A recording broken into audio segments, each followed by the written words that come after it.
ابو سعید خدری رضی اللہ عنہ نے بیان کیا کہ ایک دیہاتی نبی کریم صلی اللہ علیہ وسلم کی خدمت میں حاضر ہوا اور آپ سے ہجرت کے لیے پوچھا۔ آپ نے فرمایا خدا تم پر رحم کرے، ہجرت کا تو بڑا ہی دشوار معاملہ ہے، تمہارے پاس اونٹ بھی ہے؟ انہوں نے کہا جی ہاں۔ آپ نے دریافت فرمایا اور اس کا صدقہ زکوٰۃ بھی ادا کرتے ہو؟ انہوں نے کہا کہ جی ہاں۔ آپ نے دریافت فرمایا اس میں سے کچھ ہدیہ بھی دیتے ہو؟ انہوں نے کہا جی ہاں۔ آپ نے دریافت فرمایا تو تم اسے پانی پلانے کے لیے گھاٹ پر لے جانے والے دن دھوتے ہوگے؟ انہوں نے کہا جی ہاں۔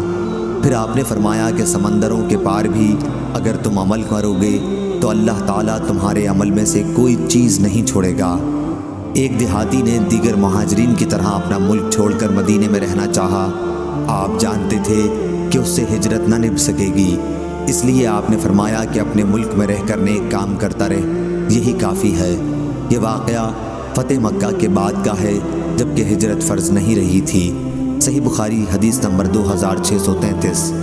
طاؤس نے بیان کیا، کہا کہ مجھ سے ان میں سب سے زیادہ اس مخابرہ کے جاننے والے نے بیان کیا، ان کی مراد ابن عباس رضی اللہ عنہ سے تھی کہ نبی کریم صلی اللہ علیہ وسلم ایک مرتبہ ایسے کھیت کی طرف تشریف لے گئے جس کی کھیتی لہلہا رہی تھی۔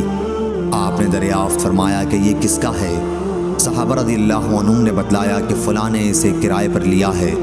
اس پر آپ نے فرمایا کہ اگر وہ ہدیتاً دے دیتا تو وہ اس سے بہتر تھا کہ اس پر ایک مقررہ اجرت وصول کرتا۔ صحیح بخاری حدیث نمبر 2634۔ ابو زناد نے بیان کیا، ان سے اعرج نے اور ان سے ابو ہریرہ رضی اللہ عنہ نے کہ رسول اللہ صلی اللہ علیہ وسلم نے فرمایا ابراہیم علیہ السلام نے سارہ کے ساتھ ہجرت کی تو انہیں بادشاہ نے آجر کو یعنی ہاجرہ کو عطیے میں دے دیا۔ پھر وہ واپس ہوئیں اور ابراہیم علیہ السلام سے کہا، دیکھا آپ نے کہ اللہ تعالیٰ نے کافر کو کس طرح ذلیل کیا، اور ایک لڑکی خدمت کے لیے بھی دے دی۔